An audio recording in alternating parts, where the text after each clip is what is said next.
Welcome. Once again, you're listening to the Hour of the Time. I'm William Cooper. And folks, I'll be in the San Francisco Bay Area October 29th through the 31st at the Dunphy Hotel, San Mateo, California. The number to call is area code 415-905-8874. That's area code 415-905-8874. Let me see, I'll be doing a lecture on Sunday, October the 31st at 12:30 p.m. Also a workshop later that same afternoon, October the 31st at 3:30 p.m. But I'll be there the whole weekend. We'll have a booth. We'll have tapes of the Hour of the Time there. They'll be at a reduced rate because you won't have to pay postage. And my book will be available, and of course I'll be there if you just want to stop by and chat for a while. Remember, that's the Dunphy Hotel, San Mateo, California, October 29th through the 31st. The number to call is area code 415-905-8874. For those of you in the southeast segment of the United States, I will be in Atlanta, Georgia on November the 14th. I will be speaking in the Chamblee Community Center on that date, and the number to call is area code 404-986-0802. Once again, November the 14th in Atlanta, Georgia. I'll be speaking at the Chamblee Community Center. The number to call for information is area code 404-986-0802. Now, both of these events in San Mateo and in Atlanta, Georgia cost some money. I don't know exactly how much because I'm an invited speaker. You need to call those numbers and talk to them. But as usual, when I get there, I will arrange for a lower rate for CAGI members. Make sure you bring your welcoming letter, anything signed by me, or your press credentials, and that will be good for your discount. If you have any problems, come and see me personally. I'll verify that you're a CAGI member and make sure that you get your discount. Well, folks, tonight is going to be illuminating. I can tell you that for sure. Let me tell you first, right off the bat, before we get into the subject of tonight's broadcast, that the Media Corporation, well, first let me give you what happened on the stock exchange since we've been talking about this. All the stock for all the media corporations that we've discussed, including the Enquirer Star Group, has gone up. So it shows that somebody may be doing a little anticipatory buying out there, or it could just be an accident. The stock that we're going to purchase closed today on the New York Stock Exchange at 51 5/8 per share. That's 51 5/8 per share. The name of the corporation is the Gannett Company Incorporated.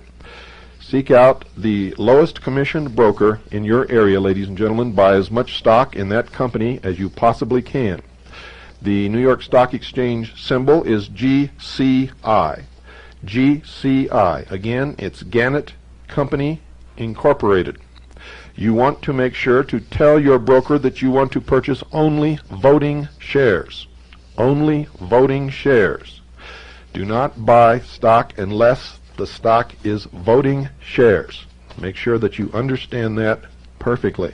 As soon as you've purchased your stock, Make Xerox copies of your stock certificates. Make sure your broker knows to issue the certificates in your name. That way you know that you own the stock, you have the shares in your possession.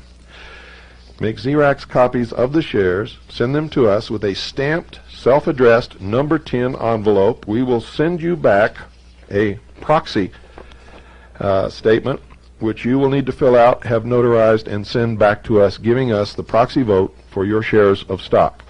So, folks, you can get started on that tomorrow morning. We will be keeping you updated. We'll tell you if stock starts going up too precipitous, we'll tell you to hold off and until it comes back down. But this is not going to take a week or two. It's going to take us some time to do it. You need to motivate your neighbors, your friends. You need to get them involved. You have to make them understand what we're doing. And tell them if they're going to get in here and play games with us, in other words, if they're not going to go along with our scheme here to change this corporation around, then don't play at all, because we don't need 6 or 8 or 10 bunch of patriots in here buying shares and giving their proxies to 6 or 8 different people. If they do that, all we're doing, folks, is masturbating, and it's absolutely non-productive. Maybe a lot of fun. Everybody can say, oh, I'm really participating, but it's not going to amount to anything, ladies and gentlemen. So make sure you understand that. Either participate and go along with what we intend to do so that we'll have the power of a large block of voting stock owned by citizens of this country who are sick and tired of what the news media has been doing to us, and can turn this corporation around and make it work in our best interest, or get the hell out of town and don't interfere with what we're doing. Please.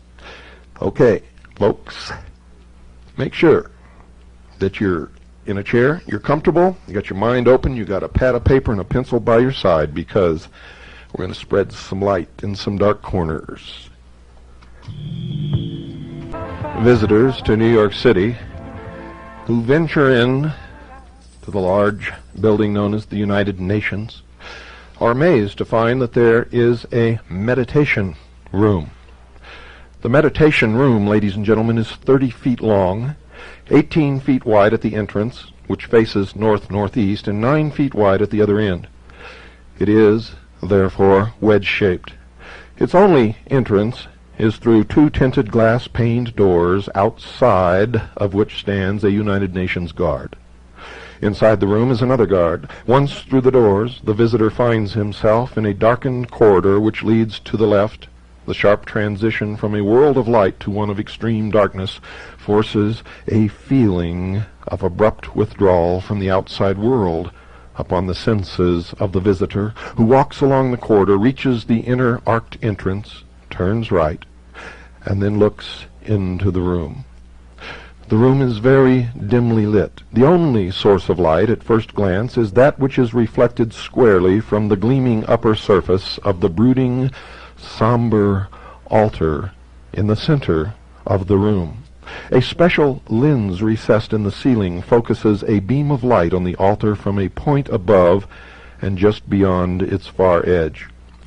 Thin lines of bluish light lap the edges of the shadow cast by the altar.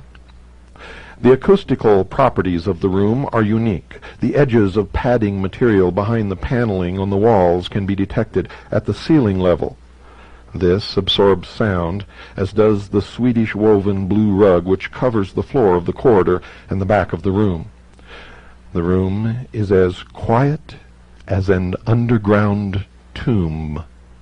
Its floor is paved with blue-gray slate slabs laid in a haphazard pattern. At the edge of the rug are 2 very low railings extending out from the east and west walls of the room. The center space between the railings is some 6 feet in width. To the right of the inner entrance are 10 low wicker benches arranged in 2 rows of 3 and 1 back row of 4 against the corridor wall. Attempts by visitors to pass the railings are discouraged by the guard. The mural is a fresco which was painted originally on wet plaster, 1 section at a time, by the artist with the aid of an expert in this work brought from Europe. It is set into a steel-framed narrow panel projected from the wall, behind which is an enclosed area some 6 inches deep which has its own light source. A small square projector set close against the front base of the altar throws a diffused beam of light from a recessed aperture upon the surface of the mural. There are also 10 hidden lights, 5 on each side of the room, behind the upper edges of a thin suspended ceiling which extends out over the room from the top of the mural. The 18-inch space between the two ceilings contains the light control apparatuses. The lower ceiling is wedge-shaped and separated from 3 walls of the inner room by a foot-wide space. Thus the room appears to be much longer than it really is, because of the many converging lines leading into the narrow end, the corners of which are rounded off on either side of the mural. The altar is 4 feet high and rests on 2 narrow cross pieces. It is a dark gray block of crystalline iron ore from a Swedish mine and weighs 6 1/2 tons. The Swedish government presented this block of ore, the largest of its kind ever mined, to the United Nations in early 1957. The chunk rests on a concrete pillar that goes straight down to bedrock. The area and passageway beneath the room are closed to the public. The chunk of ore has been described as a lodestone or magnetite, which is strongly magnetic and which possesses polarity. In northern Sweden are what may be the largest magnetite deposits in the world, believed to have been formed by segregation in the magma. Magma is the term for molten material held in solution under the pressure of the Earth's crust.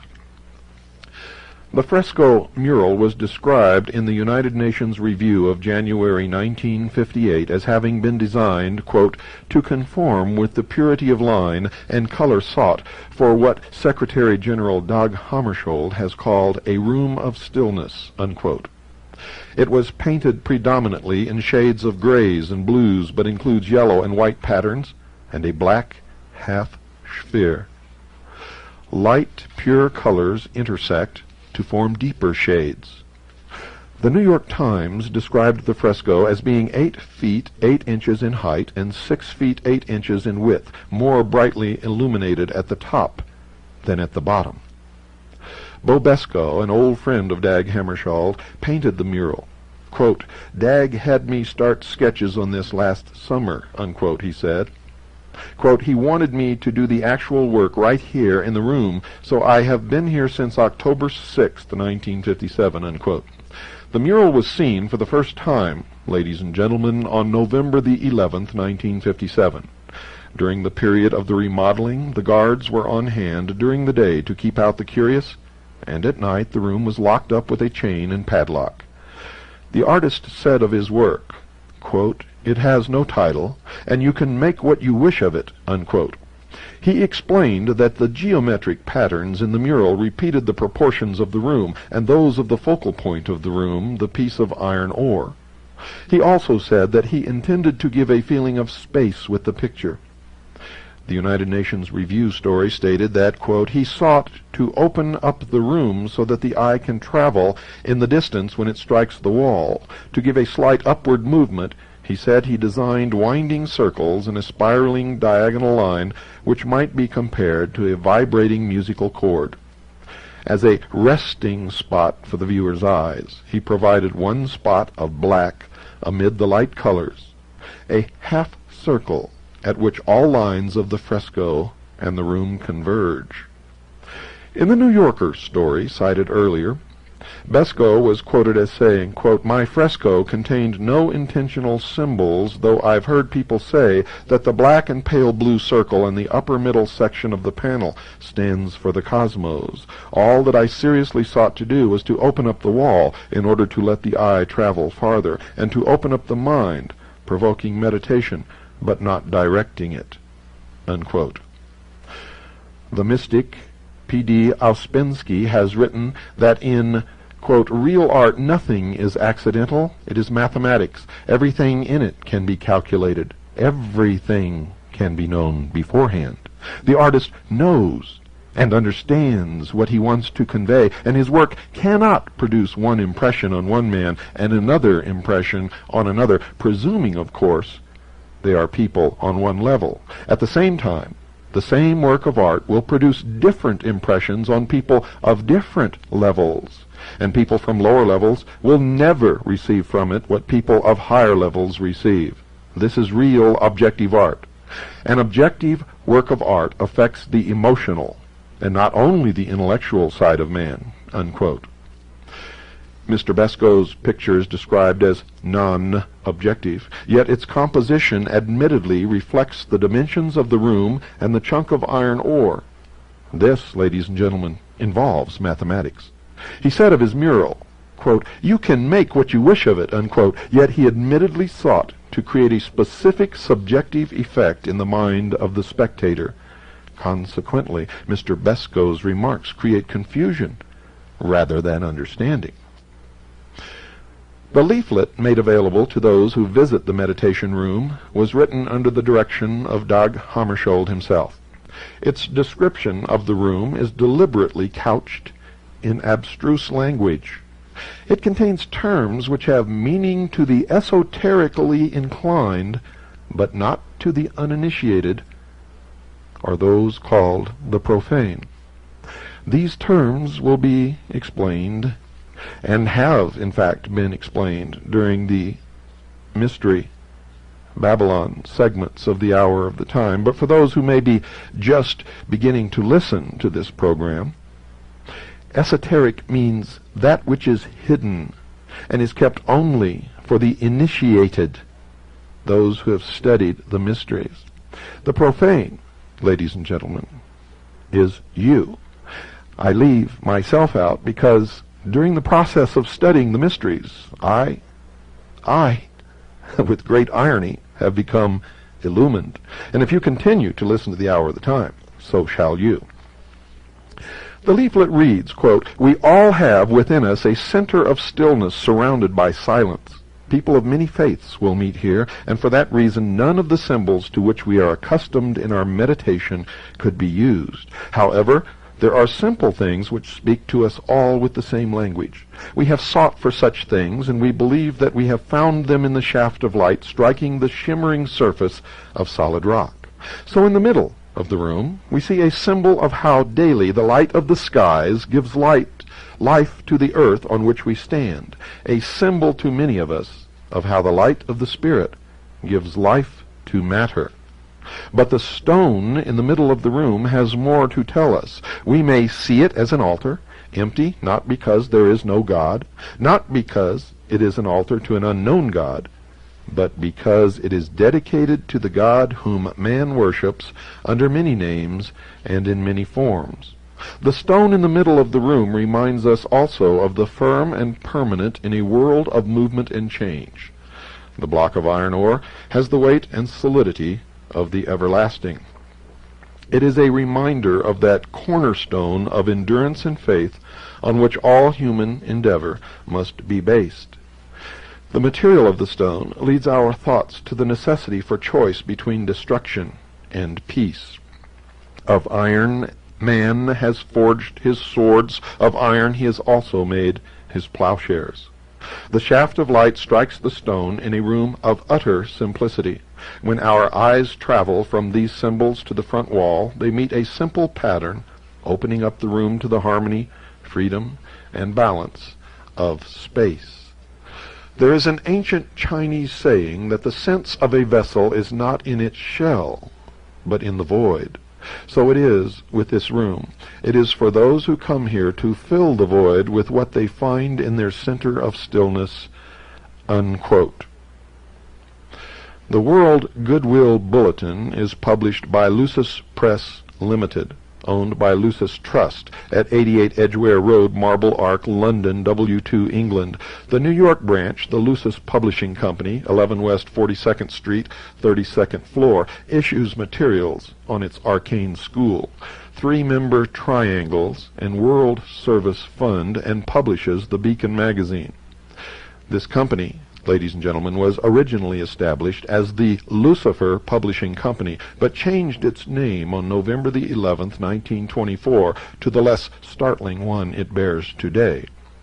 A third branch of the Lucis Trust is located at 1 Rue de Verembe 3E, Geneva, Switzerland.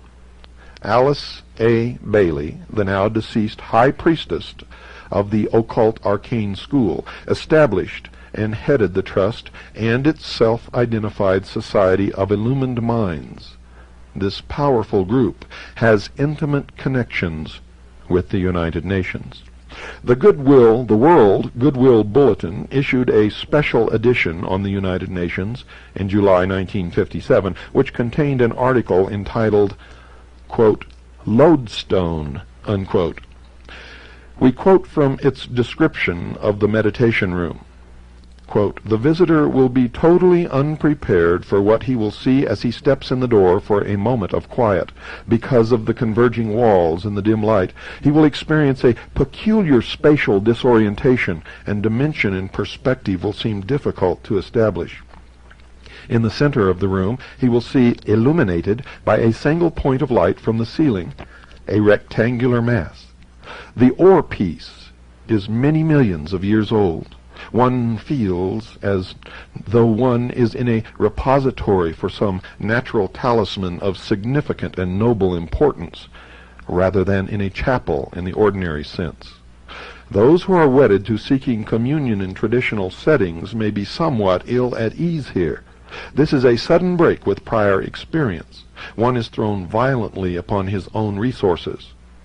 The room and the concept do not seem indicative of the supplications or the dualistic concept of the mystic in which illumination is sought as a boon granted by deity. Rather, seemingly inherent in the decoration of the room, in the pinpoint of light playing on the ore, is the concept of a personal concentration of forces, creating a focus that illumines the field of attention.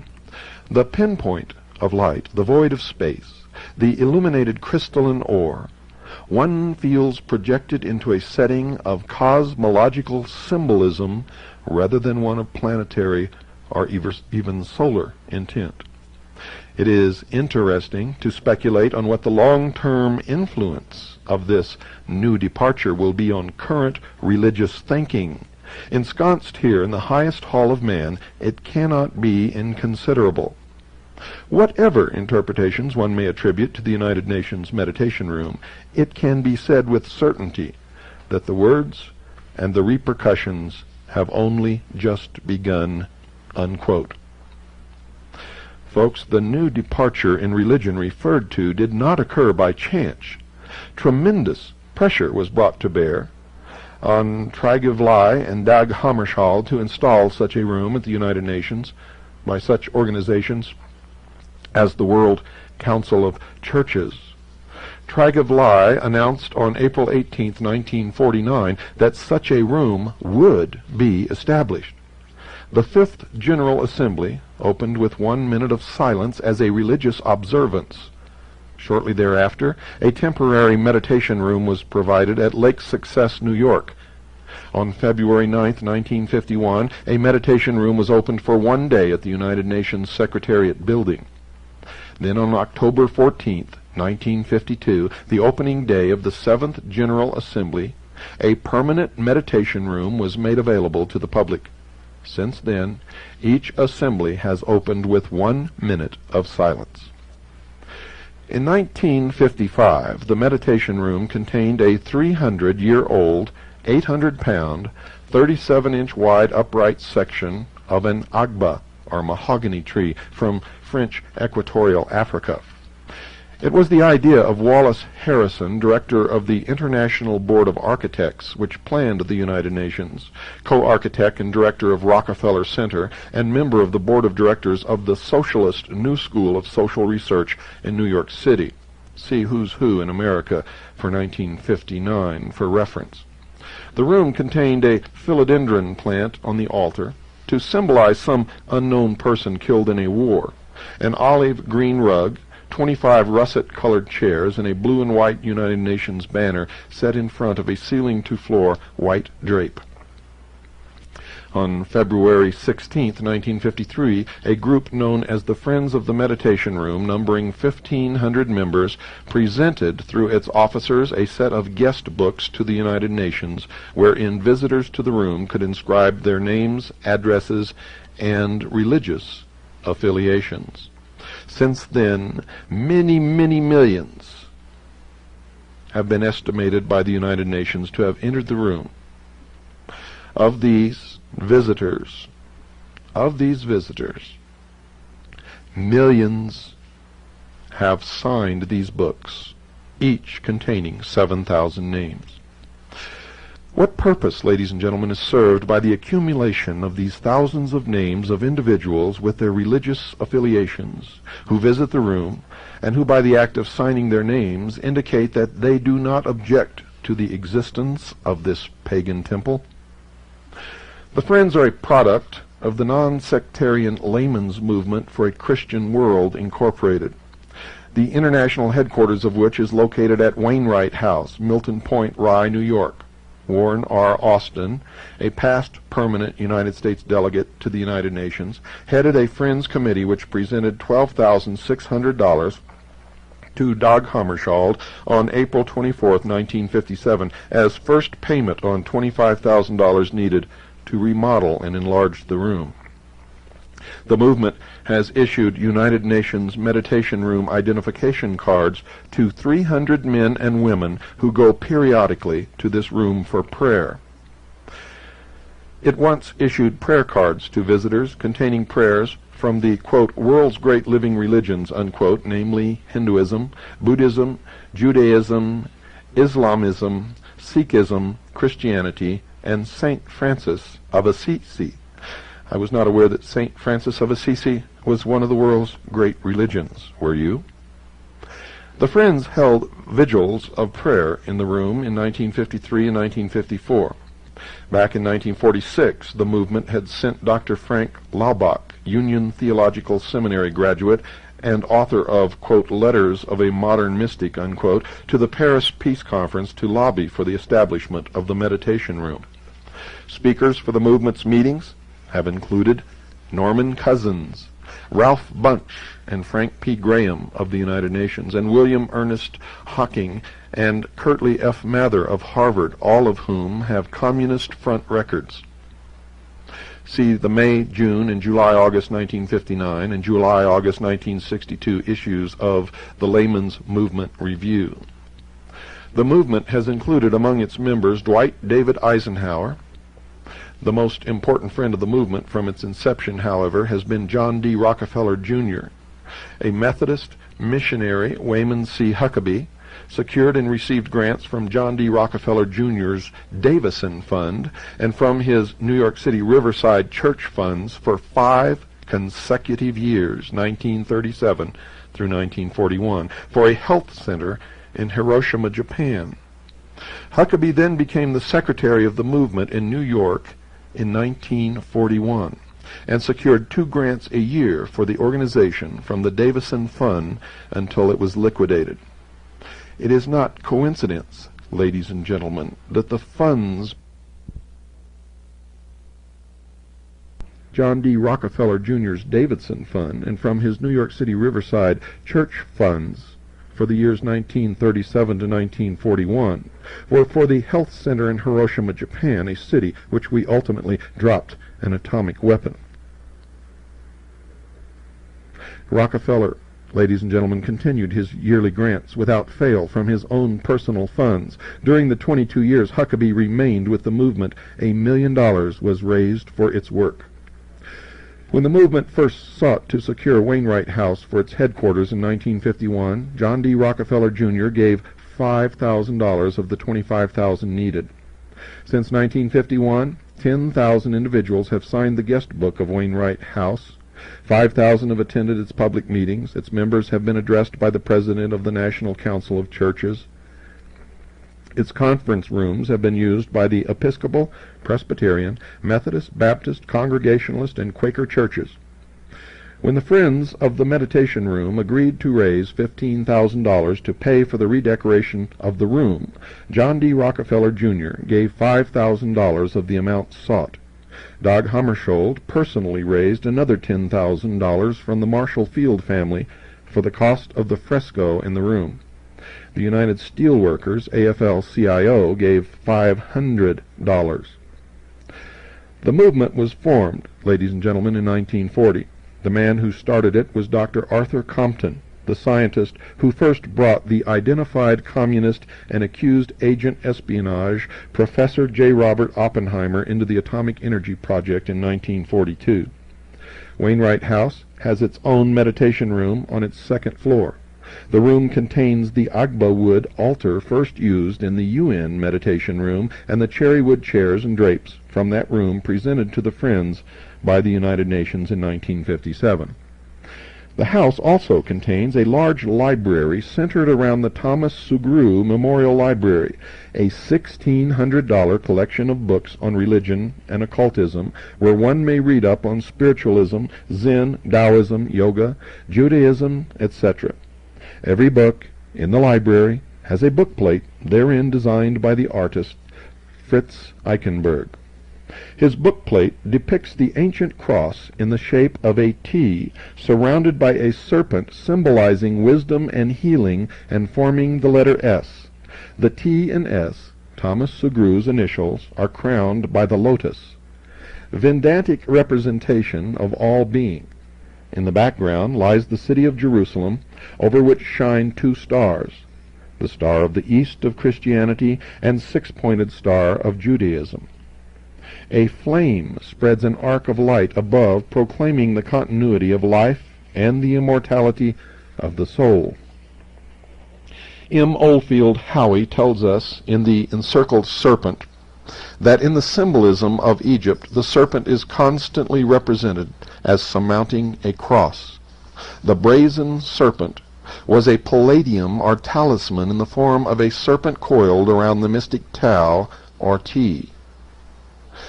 The serpent set up by Moses was originally the Egyptian sun god who was now known to his people as Jehovah." Unquote. Joseph von Hammer, in the History of the Assassins, explains the Tau as the figure of the phallus. Quote, "Among the Egyptians, the lotus was the symbol of Osiris and Isis. It was esteemed a sacred ornament by the priests. The six-pointed star is the great oriental talisman known as the Seal of Solomon." Its meaning, ladies and gentlemen, and the identity of Osiris and Isis has already been explained in past episodes of the Hour of the Time. It will also be explained on a later edition of the Hour of the Time when we discuss the Great Seal of the United States of America. The arc of light on the bookplate is the Ein Sof from the Kabbalistic writings, or mystical theosophy, which teach that it created the world by virtue of 10 emanations from the Infinite One. The emanations, or Sephiroth, are arranged into a form called the Tree of Life, which in turn is vertically composed of 3 pillars. C.W. King, in his Gnostics, states that the 2 outer pillars figure largely amongst all the secret societies of modern times.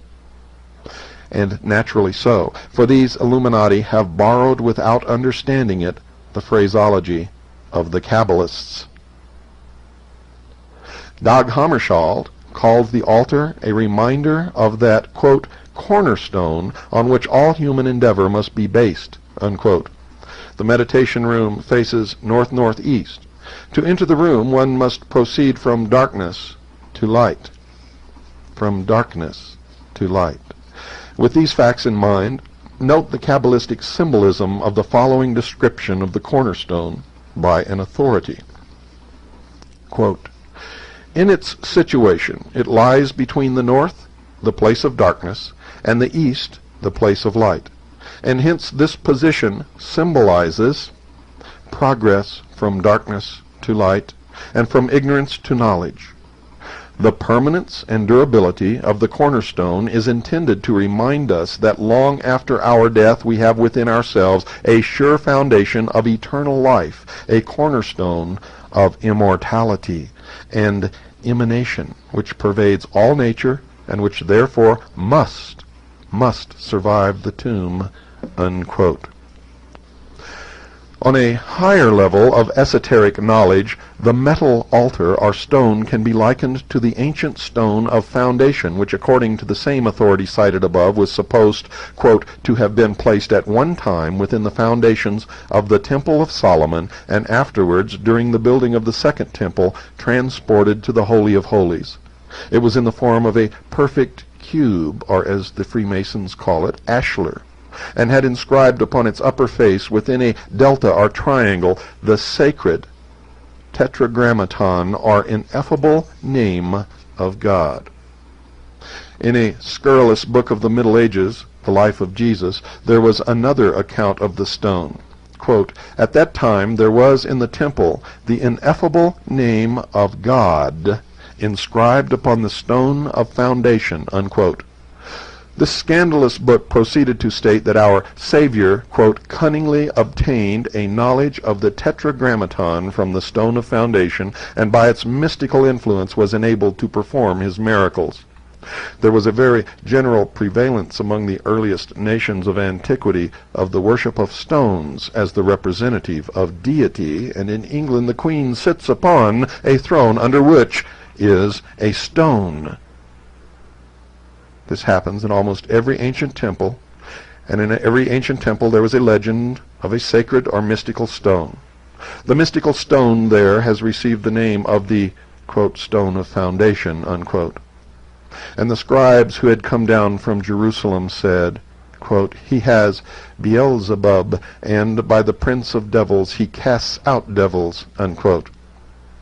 Alfred Edward Waite, in his study of the Zohar, the Kabbalistic textbook of the 14th century, entitled The Secret Doctrine of Israel, wrote on page 62 of a, quote, mysterious stone called Shathia, unquote, which was cast by Jehovah into the abyss, so to form the basis of the world and give birth thereto. One might say otherwise, that it was like a cubical stone or altar, for its extremity was concealed in the depth, while its surface or summit rose above the chaos. It was the central point in the immensity of the world, the cornerstone, the tried stone, the sure foundation, but also that stone which the builders rejected, unquote. And where have we heard that before? Well, folks, nowhere else but in the teachings of Freemasonry. But what really, in the Christian meaning, is the cornerstone? Isaiah said, quote, therefore thus saith the Lord God, behold, I will lay a stone in the foundations of Sion, a tried stone, a cornerstone, a precious stone, founded in the foundation. He that believeth, let him not hasten, unquote. The cornerstone is Jesus Christ, quote, the stone which the builders rejected, unquote. One need go no further than the inner entrance of the meditation room to see concrete evidence of the godlessness of the United Nations. That word sticks in my throat, godlessness. The stone, the metal altar, in its stark setting in that room, is in itself a symbol of idolatry. Quote, stone worship was perhaps the earliest form of fetishism. Eusebius cites Porphyry as saying that the ancients represented the deity by a black stone, because his nature is obscure and inscrutable. The reader here will be reminded of the black stone, Hajar el-Aswad, placed in the southwest corner of the Kaaba at Mecca, which is worshipped by the ancient Arabians. The Druids, it is well known, had no other images of their gods but cubical or sometimes columnar stones. To use the language of Dudley, the pillar or stone was adapted as a symbol of strength and firmness, a symbol also of the divine power, and by a ready inference a symbol or idol of the deity himself. The god Hermes, or Mercury, was represented without hands or feet, being a cubical stone, because the cubical figure betokened his solidity and stability, unquote. Hammarskjöld, in the speech quoted earlier, said, quote, in this case we wanted this massive altar to give the impression of something more than temporary. We had another idea. We thought we could bless by our thoughts the very material out of which arms are made. The description of the altar as a natural talisman by the World Goodwill Group also is significant. Talisman is a term which means a stone or other object engraven with figures or characters to which is attributed the occult powers of the planetary influences and celestial configurations under which it was made. Altars among the ancients were generally made of turf or stone, usually in a cubical form. Altars were erected long before temples. The shaft of light upon the altar in the meditation room casts a shadow to the north. The use of the north as a symbol of darkness, a portion of the old sun worship, of which we find so many relics in Gnosticism, in Hermetic philosophy, in Freemasonry, in the temples of all of the secret societies which exist in a membership in the shape of a pyramid, with a whole bunch of slathering idiots thirsting after the secrets which they will never know, and a few at the top who really understand that the only secret is how to control those on the bottom. The east was the place of the sun's daily birth, and hence highly revered. The north, the place of his annual death. Finally, it must be emphasized above all that the altar in the meditation room is unsanctified and unhallowed. It has no sacred meaning, can inspire no reverence, and is not inviolable. This altar cannot be used for sacrifice in any other than an unholy sense. Ladies and gentlemen, one clue to the mural's symbolism is given in Hammarskjöld's and Beskow's description of its purpose. It was to open up the wall, to give a feeling of space, of the void, in effect to extend the room further out into another dimension, as it were. The Friends leaflet, a call to prayer, states the theme of the mural is, quote, infinity, unquote. Now let us look at this mural squarely from the viewpoint of the esoterically inclined, the occultist, the adept, the initiate. There is an asymmetrical arrangement of the entire mural into what is called a magic square, which is a square arranged in an equal number of cells, in this case 9, 3 rows up and 3 rows down.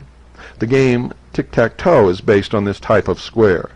The talismanic magic square has a series of numbers in the cells, the enumeration of all of whose columns vertically, horizontally, and diagonally will give the same sum. The following 9 digits, so arranged as to add up to 15 in any direction, were regarded as sacred because 15 is the numerical value of the Hebrew word for God, Yah, spelled J-A-H, which is one of the forms of the Tetragrammaton. And in the rows, going across from left to right in each row, the first row, the numbers are 4, 9, and 2. In the second row, the numbers are 3, 5, and 7. And in the third row, the numbers are 8, 1, and 6. Whether you add them up diagonally, vertically, or horizontally, no matter in which direction you go, it always adds up to the number 15. The predominantly dark blue rectangle, which occupies most of the middle tier of the mural, the upper side of which passes through the exact middle of the small bisected sphere, represents the altar. The yellow rectangle, set at an angle into the lower and middle tiers so that one corner touches the bottom of the mural, is a second representation of the altar. They indicate, ladies and gentlemen, duality. Remember the yin and the yang, positive, negative, male, female, the androgynous God, the yellow figure, light, the sun, the blue figure, earth, the altar. Both rectangular figures are overlaid in part by other patterns in other colors. The all-important sphere in the left upper middle section symbolizes, among other things, the sun. Sun worship was the oldest and by far the most prevalent of all the ancient religions. The sphere is bisected and quartered, the phenomena of nature that made the deepest religious impression on archaic man were the outstretched heavens above him and the outspread earth beneath, both of which he naturally divided into 4 quarters. This fourfold heaven and earth he signified by a circle or a square divided crossways. The circle, ladies and gentlemen, is met with in every form of sorcery. The circle in quadrants is called the magic circle. The objects and the meditation room are intended to be evocative in the religious sense. Of what? Well, the mural and altar are admittedly symbols. By symbolism, the simplest, the commonest objects are transformed or idealized and acquire a new, and so to say, an illimitable value. An expert on these subjects has written, quote, "Under occult dominion art, music and politics all tend to the same end, confusion, a calculated and inducted confusion, chaos, for minds that are confused will obey and bow to the hidden masters, and out of chaos comes order." And isn't that the motto of the 33rd degree of Freemasonry? Ordo ab chao. Quote, "The rule of the triangle and the ellipse, together with a crude geometry in modern art, is the rule in aesthetics. Standing before a meaningless cubist canvas at an art exhibition, one day a puzzled amateur asked, quote, 'But what does it mean?' Unquote, to which the painter replied, 'It's not a question of what it means, it's a question of what is its effect on the observer.' Consciously or unconsciously, the artist spoke the truth.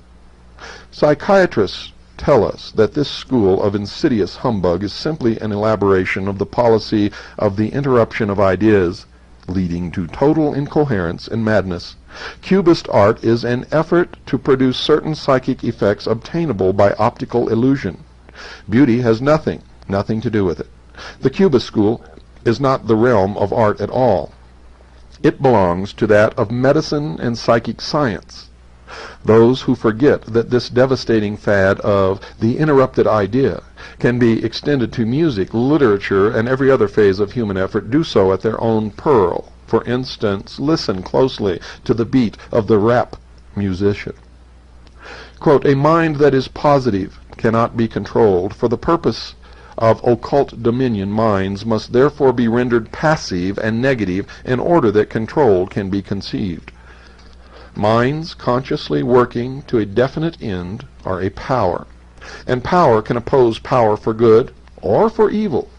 The scheme for world dominion might be doomed by the recognition of this principle alone, but as it is unfortunately unrecognized, it remains unchallenged," unquote, until we decided to purchase a media corporation. And thus now, we have minds consciously working to a definite end, and we are now a power. A very great power. A striking feature of the mural is the white half crescent in its upper right quadrant. The inner curve of the crescent closest to the bisected black, pale blue, and yellow sphere is equidistant at all points from the exact center of the bisected figure. Therefore, ladies and gentlemen, if the curve of the crescent is continued full circle, the figure which results is a hidden point within a circle, the symbol which was adopted by the astronomers as their sign of the sun, and of course you know that the crescent is the sign of the moon, Isis and Osiris.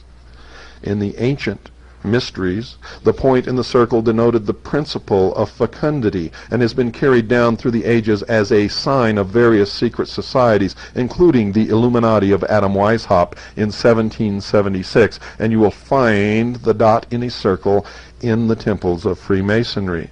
It is the symbol of the phallus. We always come back to the generative force. The female principle is also emphasized in the crescent moon, or lunette figure of Isis.